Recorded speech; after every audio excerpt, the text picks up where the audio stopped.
ഈ വാപ്പ മരണപ്പെട്ട ആൾക്കാരെ അഥവാ മാതാപിതാക്കളിൽ നമ്മളെ വാപ്പ മരണപ്പെട്ടിട്ട് നമ്മൾ ജീവിക്കാന്ന് പറഞ്ഞൊരു ജീവിതമുണ്ട്.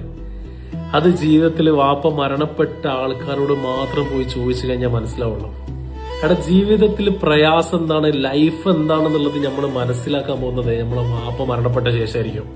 അവിടെ ജീവിതത്തില് മൂപ്പരാൾ ജീവിച്ചിരിക്കുന്ന സമയത്ത് നമുക്ക് എന്ത് പ്രയാസങ്ങൾ വന്നു കഴിഞ്ഞാലും ചിലപ്പോൾ വാപ്പ ഇടപെടാത്ത പ്രശ്നമാണെന്നുണ്ടെങ്കിൽ പോലും മൂപ്പരാൾ ജീവിച്ചിരിക്കുന്നുണ്ട് എന്നുള്ളത് നമ്മൾക്കൊരു കരുത്താണ്.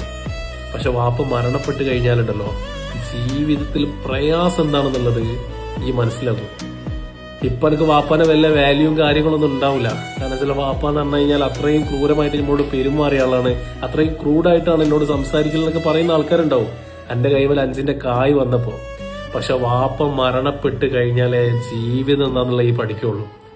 ഇന്നേ വരെ പണിയില്ല എന്നുണ്ടെങ്കിലും ഇടങ്ങേറിലാണ് ജീവിക്കുന്നുണ്ടെന്നുണ്ടെങ്കിലും മൂപ്പരാളെ കീശ് ഒരിക്കലും കാലിയായിട്ടുണ്ടാവില്ല.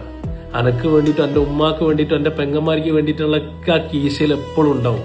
പ്രയാസങ്ങൾ പറയൂലടാ. കാരണം എന്താ അറിയോ, ഈയൊക്കെ ജീവിക്കുന്നതിനേക്കാൾ ഒരുപാട് കാലം മുമ്പ് ലൈഫ് കണ്ടു പഠിച്ച മനുഷ്യനായിരിക്കും. അതുകൊണ്ട് തന്നെ ജീവിതത്തില് വാപ്പ ഹയാത്തിലുണ്ടെന്നുണ്ടെങ്കിൽ അതാണ് സ്വർഗം. വാപ്പ മരണപ്പെട്ടവരോടൊന്ന് ചോദിച്ചു നോക്കണം ലൈഫ് എങ്ങനെ ഉണ്ട് എന്നുള്ളത്. ഒരു പറയും ജീവിതത്തിൽ അനുഭവിക്കുന്ന വേദനകൾ എന്തൊക്കെയാണെന്നുള്ളത്.